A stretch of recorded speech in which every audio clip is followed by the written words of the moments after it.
నమస్తే, welcome to Leo. మనతో ఉన్నారు పొలిటికల్ అనలిస్ట్ శ్రీలీల గారు. నమస్తే అండి. నమస్తే. మనం చూసుకుంటే నిన్న వైఎస్ జగన్మోహన్ రెడ్డి తనకి ఇచ్చినటువంటి పర్మిషన్ ఓన్లీ 100 మందితో వెళ్ళాలి, తన బండి కాకుండా ఇంకో 3 వెహికల్స్తో మాత్రం వెళ్ళాలని చెప్పేసి అన్నారు. వీటన్నిటికీ కూడా ఓకే అని చెప్పి, సరే అని చెప్పి, దాని తర్వాత కొన్ని వేల మందితో వెళ్తూ ఇద్దరిని చంపేసి ఆడికి వెళ్ళిన తర్వాత ఎప్పుడూ లేని విధంగా కమ్మవారిపై కమ్మదనాన్ని వెలగబోసాడు. సో నిన్నటి యొక్క ఏదైతే పరామర్శ అని చెప్పేసి అన్నారు, కానీ అతను చనిపోయింది 2024 జూన్ 6వ తారీఖున మందు తాగితే జూన్ 9 చనిపోయాడు. కానీ ఇప్పుడు వచ్చేసరికి జూన్ 18వ తారీఖు 2025, అంటే సంవత్సరం పూర్తిగా గడిచిపోయింది. ఇది సంవత్సరికం కాదు, ఏది కాదు. ఎందుకు ఇప్పుడు గుర్తొచ్చాడు నాగమల్లేశ్వరరావు అంటే ఏం చెప్తారు? అక్కడికి వెళ్ళి కమ్మవారిపై ఎందుకు ఇంత విషయాన్ని కక్కాడంటే ఏం చెప్తారు? అసలు ఫస్ట్ జగన్మోహన్ రెడ్డి ఎందుకు ఇట్లాంటి పరామర్శలన్నీ పెట్టుకుంటున్నాడంటే, కూటమి ప్రభుత్వం అధికారంలోకి వచ్చిన తర్వాత ఢిల్లీ స్థాయిలో వెళ్ళి ఏ విధంగా అతను అక్కడ ఇన్ని పదుల సంఖ్యలో మనుషులు చనిపోయారు, దానికి అంతటికి కూడా కూటమి ప్రభుత్వం కారణం అని చెప్పటం, దానికి సంబంధించిన ఏదైనా సరే దానికి సంబంధించిన ఎటువంటి సమాచారం కానీ, ఎంతమంది చనిపోయారు, ఎందుకు చనిపోయారు, ఏది కూడా డీటెయిల్స్ ఏవి ఇవ్వలేని పరిస్థితి ఇప్పటికి కూడా. తర్వాత చూస్తే గంజాయి బ్యాచ్, పొదిలి పొగాకు అన్నాడు. తర్వాత చూస్తే గుంటూరు మిర్చి యార్డ్ అన్నాడు. మనం చూస్తే రాప్తాడు, లింగమయ్య చనిపోయాడని చెప్పేసి అక్కడ కూడా ఎక్కడికి వెళ్ళినా కూడా ఏదో ఒక విధ్వంసం, పోలీసుల మీద తిరుగుబాటు చేయటం, లేదా వాళ్ళ మీద అక్కడున్న ప్రజలు ఇబ్బందికి గురి చేశారని చెప్పేసి కూటమి ప్రభుత్వం సరైన పోలీసులు సెక్యూరిటీ మాకు ఇవ్వలేకపోయిందని వాళ్ళ గురించి మాట్లాడటం. అంటే తను వెళ్ళిన చోట ప్రతి చోట కూడా ఏ విధంగా ఇట్లాంటివన్నీ కూడా అసాంఘిక కార్యకలాపాలు జరగటానికి కారణం ఎవరు అంటే జగన్మోహన్ రెడ్డి అండ్ బ్యాచ్. నేను చూసాం ఏదైతే సత్తెనపల్లి మండలానికి సంబంధించి రెంటపాళ్ళ అనే గ్రామంలో మరి నాగమల్లేశ్వరరావు అనే వ్యక్తి, అంటే ప్రతి ఒక్కరు ఈ రోజున అసలు ఎవరి నాగమల్లేశ్వరరావు అంటే అతను చనిపోయినప్పుడు కూడా ఇంత విధిగా ఎవరు కూడా చెప్పుకోలేకపోయారు. కానీ ఈ రోజున జగన్మోహన్ రెడ్డి అనే వ్యక్తి ఆ విగ్రహ ఆవిష్కరణ ఎందుకు చేస్తున్నాడు, దానికి చేయవలసిన కారణం ఏంటి, నిజంగానే కూటమి ప్రభుత్వం అతన్ని ఇబ్బందులకు గురి చేసి, ఒత్తిడికి గురి చేసి, పోలీసులు టార్చర్ చేస్తేనే అతను సూసైడ్ చేసుకున్నాడా అనేది ఈ రోజున ప్రజల్లోకి ఏ విధంగా ఇతను తీసుకెళ్లాడు అనేది. కానీ ఎవరి నాగమల్లేశ్వరరావు అంటే ఖచ్చితంగా అతను ఈ పిన్నెల్లి రామకృష్ణారెడ్డి దగ్గర నుంచి వాళ్ళ అనుచరుడు. మరి అదే విధంగా ఆ గ్రామాల్లో వీళ్లు చేసిన వీరంగాలు, విధ్వంసాలు ఎన్ని విధాలుగా చూసుకున్న బెట్టింగ్ రాయిళ్లు ప్రతి ఒక్కరికి తెలుసు. వీళ్ళు ఏ విధంగా విరుచుకుపడ్డారు, ఆ గ్రామంలో ప్రజలను ఎవరిని కూడా మనశ్శాంతిగా ప్రశాంతంగా ఉండనివ్వలేదని గతంలో. మరి ఈ రోజున ఎందుకు, మరి వీళ్ళే చెప్తున్నారు కదా మరి ఉండనివ్వలేదని, ఈ రోజున ఎందుకు చనిపోయాడు అనేది క్వశ్చన్. నిజంగా ఎందుకు చనిపోవాల్సి వచ్చింది, ఏంటి కారణం అంటే విపరీతంగా బెట్టింగ్లు. అంటే జగన్మోహన్ రెడ్డి మళ్ళీ వస్తాడు, మళ్ళీ మేం చేసే విధ్వంసం కానీ, మేం చేసే ఏదైతే ఇవన్నీ కూడా వికృత చేష్టలు కానీ, వీటన్నిటికి కూడా అద్దు ఆపలేకుండా ఇష్టానుసారంగా మేమే రాజ్యాన్ని ఏలేస్తాం, ఎవ్వరు మమ్మల్ని అడ్డుకునే వాళ్ళు లేరని 2019 నుంచి 24 వరకు వీరంగం చేశారు. మళ్ళీ 24 తర్వాత 24 ఎలక్షన్ అప్పుడు కూడా అదే కంటిన్యూ అవుతుంది. జగనన్నే మళ్ళీ సీఎం అవుతాడు కాబట్టి మేము ఏం చేసినా గతంలో అడిగేవాళ్ళు లేడు, ఈసారి ఏం చేసినా కూడా క్వశ్చన్ చేయడానికి కూడా ఎవరికి అంత ధైర్యం ఉండదనే వీళ్ళు మరి 2024 కూటమి ప్రభుత్వం ఒక్కసారిగా మరి ఇన్ని దీంతో సీట్లతో వచ్చింది అనగానే ఒక్కసారిగా వాళ్ళ గుండెలు బద్దలైన పరిస్థితి. ఎందుకంటే వాళ్ళు చేసిన విధ్వంసం అట్లాంటిది, వాళ్ళు విరుచుకుపడ్డ ఆ తీరు అట్లాంటిది, ఏ విధంగా బెట్టింగులు కట్టి ఇష్టానుసారంగా డబ్బులు కోట్ల రూపాయలు. మరి అలా చేసిన తర్వాత అతను పూర్తిగా కూడా నిరుత్సాహం, అదేవిధంగా ఒక భయం, ఇంకా తన ఏం లేదు, నా లైఫ్ ఇంకా అయిపోయింది అనే పరిస్థితిలో, ఎటు దిక్కుదోచిన పరిస్థితిలో అధికారం అంటే ఇంకా కూటమి ప్రభుత్వం అప్పటికి ఆపద్ధర్మ ముఖ్యమంత్రి జగన్మోహన్ రెడ్డి. మరి జగన్మోహన్ రెడ్డి ఇంతగా నీ అభిమానులను నువ్వు ఇచ్చేసుకునేటప్పుడు మరి అతను బెట్టింగులకు నువ్వు డబ్బులు ఇవ్వలేకపోయావా? మరి బెట్టింగులు ఇట్లాంటి ప్రాణాలతో నువ్వు చెలగాట ఆడటం, ఇట్లాంటి వాళ్ళని అడ్డం పెట్టుకుని మరి నువ్వు ఇట్లాంటి రాజకీయాలు చేయటమే నీకు చేతనైందా? మరి ఈ రోజు నిజంగా ఈ నాగమల్లేశ్వరరావు అనే వ్యక్తి చనిపోవటానికి కారణం జగన్మోహన్ రెడ్డి. అతనే కారణం. ఎందుకు అతనే కారణం అంటే అతను అద్దు ఆపు లేకుండా ఇష్టానుసారం వాళ్ళ సైకో బ్యాచ్ ని వదిలేసి ఇష్టానుసారంగా వీరంగాలేస్తూ ఊర్లలో ఎక్కడైనా చూడండి, అది మండల స్థాయా లేకపోతే గ్రామ స్థాయా, జిల్లా స్థాయా లేకపోతే ఎమ్మెల్యే పరిధిలో ఉందా, ఎక్కడైనా సరే మాకు తిరుగులేదు అనే విధంగా ఏ విధంగా రెచ్చిపోయారు.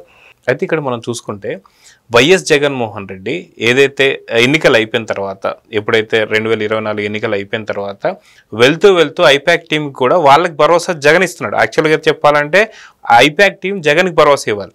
కానీ ఐపాక్ టీంకి జగన్మోహన్ రెడ్డి భరోసా ఇస్తూ ఈసారి మంది 175కి 175 అని చెప్పేసి అన్నారు. అదేవిధంగా ఒక ప్రముఖ మీడియా ఛానల్కి కూడా వైనాట్ 175 రజనీ అంటూ why not Kuppam Rajini, why not Mangalagiri Rajini, why not Pithapuram Rajini, why not Hindupuram అని చెప్పి మాట్లాడారు. సో నిజంగా ఇంత స్థాయిలో ఏదైతే చెప్తున్నప్పుడు అప్పటికే లిక్కర్ కావచ్చు, ప్రతి దగ్గర కూడా అక్రమాలు అవినీతి అవుతున్న సంగతి తెలుసు. ఇప్పుడు ఒక్కొక్కటి లిక్కర్ స్కామ్లో కూడా బయటపడుతుంది. ఆ డబ్బుల నుంచే మొత్తం అందరికీ పంచారని చెప్పి. సో ఇవన్నీ నమ్మినటువంటి ఒక కొంతమంది ఎవరైతే ఉన్నారో వైసీపీకి సంబంధించిన ఇలాంటి నాగమోహనరావులు చాలా మంది ఆత్మహత్య చేసుకున్నారు అప్పట్లోనే, చాలా మంది ఇప్పుడు చేసుకుంటున్నారు.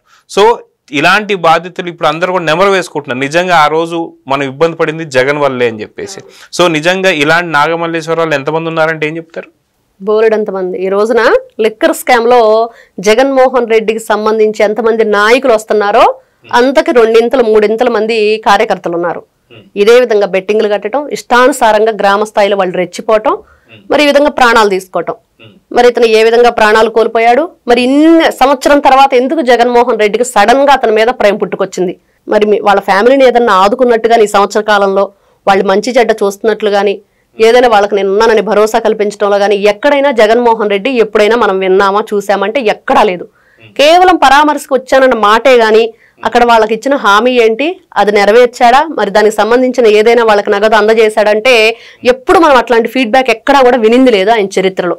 మరి ఇట్లాంటి వ్యక్తి మీరంటున్నట్లుగా నిజంగా ఇతను మరి గతంలో ఇట్లాంటి వ్యక్తులు ఇతని వల్లే చనిపోయారు నిజంగా అంటే నిజంగా అతని వల్లే బోలెడంతమంది మీరు రాష్ట్ర వ్యాప్తంగా చూసుకుంటే ఈ రోజున నిన్న చూసాం 35 years అతను ఎవరైతే జయరామ్ రెడ్డి అని ఏదో అంటున్నారు. మరి అట్లాంటి వ్యక్తులు మరి నిన్న లింగయ్య అతను సింగయ్య అనే అతను వృద్ధుడు, మరి అతను చనిపోయాడు. మరి ఈ విధంగా చూసుకుంటూ ఉంటే వీళ్ళందరికీ ఎవరు కారణం? మరి అక్కడ మీకు ఇచ్చిన పర్మిషన్ 5 vehicles అయినప్పుడు 50 vehicles తో వచ్చి వందలాది మంది జనాలతో వచ్చేసి ఒకప్పుడు మంత్రిగా చేసిన అంబటి రాంబాబు, మరి అతను అక్కడ చేసింది ఏంటండి? నిజంగా అంటే శాంతి భద్రతలను కాపాడే పోలీసుల మీదే మీరు అలా తిరుగుబడి అక్కడున్న బ్యారిగేట్స్ అని లాగేసి మరి అతను లాగేసి వెహికల్స్ ను పంపించేస్తున్నాడు అంబటి రాంబాబు గారు. మరి ఇట్లాంటి వ్యక్తుల్ని ఎలా చూడాలి? మరి వీళ్ళంతా కూడా ఇలా ఈ రోజున వాళ్ళని ప్రోత్సహిస్తున్నారు, రేపు వాళ్ళు మాకు వీళ్ళు అండగా ఉన్నారనే ఉద్దేశంతో రెచ్చిపోతున్నారు. మరి చివరికి ఏం జరుగుతుందంటే ఇట్లాంటి నాగమల్లేశ్వరరావు బోలెడంతమంది తయారవుతారు. అయితే నిన్న అక్కడికి వచ్చి అనుకోని విధంగా ఏదైతే కమరోనాని అదేవిధంగా అమరావతిని కమరావతి అని చెప్పి ఏదైతే నంది అవార్డులను కూడా ఇది కమ్మ అవార్డులు అని చెప్పి, అదిగాక ఏవి వెంకటేశ్వరరావు గారు మనకు తెలుసు సీనియర్ పోలీస్ అధికారి, అని ఎలా సస్పెండ్ చేశాడు, లాస్ట్కి ఎలా సన్మానం చేశారు కూడా మనం చూసాం. అదేవిధంగా చూసుకుంటే మన నిమ్మగడ్డ రమేష్ గారు, అదేవిధంగా చూసుకుంటే ఎన్వి రమణ గారు ఏదైతే చీఫ్ జస్టిస్, వీళ్ళందరినీ కూడా ఆ క్యాస్ట్ని బట్టే నీకున్నటువంటి ఒక 2019-24 దాకా ఎంతో మందిని ఇబ్బంది పెట్టి ఈ రోజు ఎందుకంటే సడన్ గా కమ్మవారు ఇంత కమ్మటి మాటలు మాట్లాడుతున్నారంటే ఏం చెప్తారు? మొన్న వల్లభనేని వంశీ అరెస్ట్ అప్పుడు కూడా ములాఖత్కి వచ్చిన ఫస్ట్ రోజు జగన్మోహన్ రెడ్డి ఇదే మాటలు మాట్లాడాడు. అందగాడని అదే సామాజిక వర్గానికి చెందిన వ్యక్తి ఎక్కొస్తాం చూడలేకపోతున్నాడు చంద్రబాబు నాయుడు అని కొన్ని వ్యాఖ్యలు చేశారు.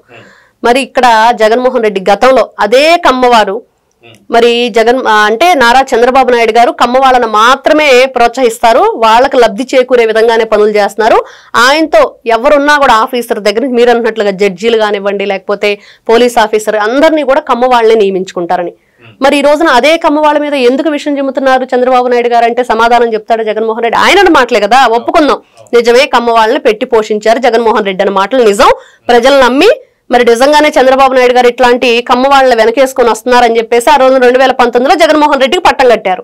మరి ఈ రోజున నీకు మరి 11 సీట్లకు పరిమితమై నువ్వు చేసిన అరాచక పాలన ఏదైతే ఉందో ప్రజలు విసిగి వేసారిపోయి చివరికి వేడవటానికి కన్నీళ్లు కూడా లేక ఇంకిపోయి చివరికి జగన్మోహన్ రెడ్డి చెప్పేవన్నీ అబద్ధాలు, చేసేవన్నీ నీచ పనులు, మమ్మల్ని భ్రమలో ముంచి తేల్చాడు కాబట్టి ఇట్లాంటి వాటికి మేము లోనయ్యి ఈ రోజున ఒక నాయకుడిని మేము చేతులారా కూడా గద్దెదించాము అని చెప్పి తెలుసుకున్నాక మరి 2024లో కళ్ళు తెరిపించావురా నాయన, నీ పరిపాలన చూశాక మాకు అర్థమైంది, నువ్వు ఒక్క ఛాన్స్ అంటే ఆ ఛాన్స్ అయిపోయింది, ఇంకా నీకు ఇంకో ఛాన్స్ లేదు అని చెప్పిన తర్వాత మళ్ళీ ప్లేట్ ఫిరాయించాడు జగన్మోహన్ రెడ్డి.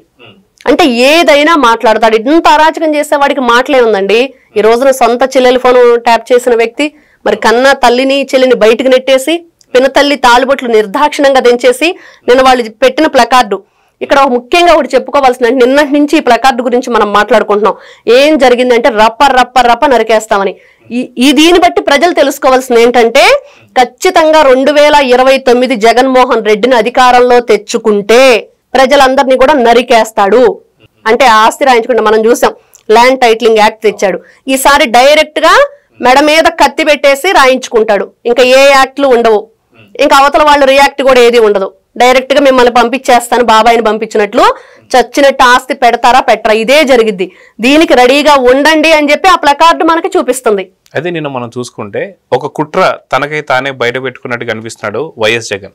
ఎందుకు అంటే, ఏదైతే ఇప్పుడు అరెస్ట్ అయిన వాళ్ళు ఎవరైతే ఉన్నారో, అది వల్లంనేని వంశీ కావచ్చు, తలసిల రఘురాం కావచ్చు, లేదా నిన్న తను చెప్పినటువంటి ఒక పేర్లు కావచ్చు, అంటే కావాలనే వైఎస్ జగన్మోహన్ రెడ్డి ఈ కుట్రలకి కుతంత్రాలకి వీళ్ళను ముందు పెట్టి చేయించి ఇప్పుడు కమ్మవారి పైన కమ్మదనాన్ని చూపిస్తున్నాడు. సో ఖచ్చితంగా రెడ్లని ఒక పక్కన పెట్టుకొని ఇలాంటి పనులు వీళ్ళతో చేయించాడు ఒక పథకం ప్రకారం చెప్పి అనుకోవచ్చు అంటారా? ఇక్కడ అన్ని విధాలుగా ఇటు కమ్మవాళ్ళు కాదు, ఇక్కడ జగన్మోహన్ రెడ్డి కేవలం ప్రజల్ని ఒక భ్రాంతిలో ముంచడానికి మాత్రమే కమ్మ, కాపు లేకపోతే రెడ్డి అనేది తీసుకొస్తున్నాడు. కానీ తను తప్పించుకోవటానికి, తను ఏదైనా సరే పోలీసులు చిక్కకుండా ఉండటానికి, ఆ ప్యాలెస్ లో కూర్చోటానికి, లేకపోతే సీఎం హోదాలో అయినా నేను ఉండాలి అనే దానిలో ఉండటం కోసం అక్కడ ఎవరైనా సరే నాకు ఒకటే. సాక్షాత్తు 10 నవమాసాలు మోసి కన్న తల్లినే ఈ రోజున పక్కన పెట్టేసిన వ్యక్తి ఇంకా రెడ్డి, కాపు, కమ్మ ఎవడైనా సరే నాకు సంబంధం లేదు, నా దాకా వస్తే ఎవరినైనా సరే ఎక్కడికైనా పంపించడానికి నేను సిద్ధం, సొంత బాబాయినే వేసేసినాళ్ళం, మిగతా వాళ్ళంతా ఒక లెక్క అన్నట్లుగా మనకి ఈ రోజున కనిపిస్తుంది. అంటే కేవలం ప్రజల కోసం మాత్రమే ఈ కులాలు చూపిస్తున్నాడు. మీరంటున్నట్లుగా తను ఈ రోజున గతంలో కమ్మ కమ్మ అని చెప్పేసి ఏ విధంగా బురజల్లారో మళ్ళీ అదే కమ్మను అడ్డం పెట్టుకుని మళ్ళీ బురజల్లే ప్రయత్నం. ఈ రోజున అదే సామాజిక వర్గానికి చెందిన వాళ్ళకి కూడా ఏ విధంగా వరగబెట్టినా కూడా మొత్తం ఈ రోజున దొరికారు, అందరూ లోపలికి వెళ్తున్నారు. అంటే ఫస్ట్ లిస్ట్ లో కమ్మ సామాజిక వర్గాన్ని చూపించి మళ్ళా నారా చంద్రబాబు నాయుడు గారి మీద ఏదో తన సామాజిక వర్గం పైకి ఎక్కువ వస్తుంటే చూడలేక అనేదాన్ని ఒక దాన్ని క్రియేట్ చేసి మళ్ళా తర్వాత మా వాళ్ళ మీద కూడా కక్ష కట్టాడు, రెడ్డులను కూడా ఎక్కిరానీడు. అంటే అక్కడ కమ్మని, కాపుని, రెడ్డుల్ని ఎవరిని కూడా ఇతను రానివ్వకుండా చేస్తున్నాడు. ఎందుకంటే కమ్మ అంటేనేమో తన సామాజిక వర్గం అని, మరి అదే విధంగా వాళ్ళు వైఎస్ఆర్సీపీ పార్టీలో ఉన్నారని, ఇంకా రకరకాలుగా అంటే నోటికి ఏది వస్తే అది ఇష్టానుసారంగా మాట్లాడటం, ఇష్టానుసారంగా ఈ విధంగా ఏదో పరామర్శలని లేకపోతే విగ్రహ ఆవిష్కరణలని, గంజాయి బ్యాచ్ ని, బెట్టింగ్ ల్యాపులు చేసే వాళ్ళని, ఇట్లాంటి వాళ్ళందరినీ పెంచి పోషించే జగన్మోహన్ రెడ్డి నిజంగా నిన్నటిది ఏదైతే జరిగిందో సత్తెనపల్లిలో, మరి దానికి సంబంధించి 2029కి జాగ్రత్త పడండి, ఖచ్చితంగా మేము వస్తే ఇలానే ఉండిద్ది అని సీన్ చూయించేశారు. అంటే సినిమా చూపిస్తానంటున్నాడు కదా, ఒక సీన్ అయితే నేను చూపించాడు ఆ సినిమాలో. మరి పూర్తి సినిమా చూడాలి అంటే గనక ప్రజలందరూ కూడా ప్రతిరోజు చైతన్యవంతంగా ఉండి మిమ్మల్ని మీరు ఈ రోజున క్వశ్చన్ చేసుకుంటూ ఏం జరుగుతుంది, ఏం జరగబోతుంది, మరి ఇట్లాంటి వ్యక్తికి నిజంగా 2029 నేను వస్తాను సినిమా చూపిస్తానంటున్నాడు, ఒక సీనే ఇలా ఉంటే మరి సినిమా ఎలా ఉండిద్ది? ఖచ్చితంగా ఇట్లాంటి వ్యక్తులు రాజకీయాల్లో ఉండటానికి వీల్లేదు అనేది ఈ రోజున జగన్మోహన్ రెడ్డి చెప్పాడు. అదే ఈరోజు ప్రెస్ మీట్ కూడా పెట్టి ఏదైతే ఆంధ్రప్రదేశ్ నక్సలిజంకి మారబోతుంది అన్నట్టుగా ఇంకో కుట్రను కూడా లేపుతున్నాడు. అంటే నక్సల్ ముసుగులో ఇంకేదైనా చేయబోతున్నాడని కొంత అనుమానాలు కూడా వస్తూ, అదిగాక రాంగ్ టైంలో ప్రెస్ మీట్ పెట్టాడే అనిపిస్తుంది. అక్కడ తల్లికి వందనం గురించి మాట్లాడుతున్నాడు, అదే విధంగా చూసుకుంటే రైతులకి ఇంకా డబ్బులు పడలేదు అంటున్నాడు, కానీ 21కి పడబోతుందని సార్ అందరికీ తెలిసింది. సో దీని గురించి మీరే చెప్తారు? ఇక్కడ మీరంటున్నట్లుగా మొన్న ఒక 1 వీక్ బ్యాక్ అంబటి రాంబాబు గారు కూడా ఒక ప్రెస్ మీట్ పెట్టి తోటాలు పేల్తాయి అని అన్నాడు. అంటే ఏ ఉద్దేశంతో అన్నాడు, ఎవరిని ఉద్దేశించి అన్నాడు, ఏమన్నా జరగబోతుందా, ఆల్రెడీ వీళ్ళంతా కుట్ర పన్నారంటే ఇప్పుడు జగన్మోహన్ రెడ్డి మరి మీ నక్సల్స్ సంబంధించి ఎందుకు మాట్లాడాడు అంటే వీళ్ళందరూ కలిసి ఏదో కుట్ర పన్నబోతున్నారు, ఆల్రెడీ పన్నాగాలు రెడీగా. వీళ్ళు నిజంగా చూస్తే నిజంగా వీళ్ళు నరరూప రాక్షసులు కూడా కదా, అంతకు మించి ఎలా వీళ్ళని ఇచ్చేయాలో కూడా మనకు అర్థం కాని పరిస్థితి. ఏ విధంగానైనా సరే ఇప్పుడే అనుకున్నాం సొంత బాబాయిని అడ్డంగా నరికేసినాడికి ఎవరైనా ఎవడడ్డొచ్చినా కూడా వేసేస్తాడని. కాబట్టి వీళ్ళ రాజకీయ లబ్ధి కోసం ఏదైనా చేయటానికి రెడీగా ఉంటారు. కాబట్టి వీళ్ళు ప్రెస్ మీట్ లో మాట్లాడేటప్పుడు వీళ్ళు చేసే ముందుగానే కొన్ని హింట్లు ఇస్తున్నారు. కాబట్టి దీన్ని బట్టి కుటుంబ ప్రభుత్వం తగు జాగ్రత్తలు చర్యలు తీసుకోవటం, అసలు వీళ్ళు మాట్లాడిన మాటల వెనక అర్థం ఏంటి, ఎందుకు ఇట్లాంటి వ్యాఖ్యలు చేశారు? గతంలో చూస్తే అంతర్యుద్ధాలు వస్తున్నాయని చెప్పేసి గోరంట్ల మాధవ్. మరి ఇవన్నీ కూడా ఎందుకు ఇలాంటివన్నీ కూడా చేస్తున్నారంటే ఖచ్చితంగా ఏదో చెయ్యబోతున్నారు, చేస్తామని చెప్పి చెప్తున్నారు. ఇట్లాంటివన్నీ అంటే తల్లికి వందనమా లేకపోతే రైతు భరోసా ఇవన్నీ వస్తాయి. ఇప్పుడు అన్నదాత సుఖీభవ అనేది వచ్చేదాకా ఆగండి, వేస్తున్నారు కదా. మరి గతంలో కూడా ఇంతే తల్లికి వందనం గురించి ఓతగా మాట్లాడేశారు. ఈ రోజున సోషల్ మీడియాలో వైఎస్ఆర్సీపీ పార్టీకి సంబంధించిన చాలా మంది కూడా కొన్ని పోస్టులు పెట్టడం జరిగింది. అదేంటంటే, జగనన్న మరి ఇన్ని రోజులు నీ వెనకాల నడిచాము, మరి మీరే ఈ రోజున ఇట్లాంటి బెట్టింగ్లు కాసి చనిపోయిన వ్యక్తికి విగ్రహావిష్కరణకు రావటం నిజంగా మాకు చాలా చిన్నతనంగా అనిపించింది. ఇట్లాంటివి చేయటం కరెక్ట్ కాదు. ఇన్ని రోజులు నీ వెనక ఎందుకు నడిచామా అని మాకు అనిపిస్తుంది అని చెప్పేసి కొంతమంది రాశారు. అంటే ఈ రోజు నీ వాళ్ళు నిన్నే వ్యతిరేకిస్తున్నా ఏమాత్రం నిస్సిగ్గుగా నేను ఇలానే ఉంటాను, నా నైజం ఇదే, మీ నిజం మీకు తెలియలేదు, ఇక తెలుసుకోండి, మీరైనా మారి కూటమి ప్రభుత్వంలో చేరండి అని జగన్మోహన్ రెడ్డి మెసేజ్ ఇచ్చినట్లు అనిపిస్తుంది. సో చూద్దామండి, ఖచ్చితంగా జగన్ నిన్నటి యొక్క పరామర్శ కావచ్చు, అదేవిధంగా ఈరోజు ప్రెస్ మీట్ కావచ్చు, రెండింటి ద్వారా ఒక హింట్ అయితే ఇచ్చారు. సో కూటమి ప్రభుత్వం తగు జాగ్రత్తలు తీసుకోవాలని కోరుకుందాం. నమస్తే. నమస్తే. Please subscribe to Leo news for more videos.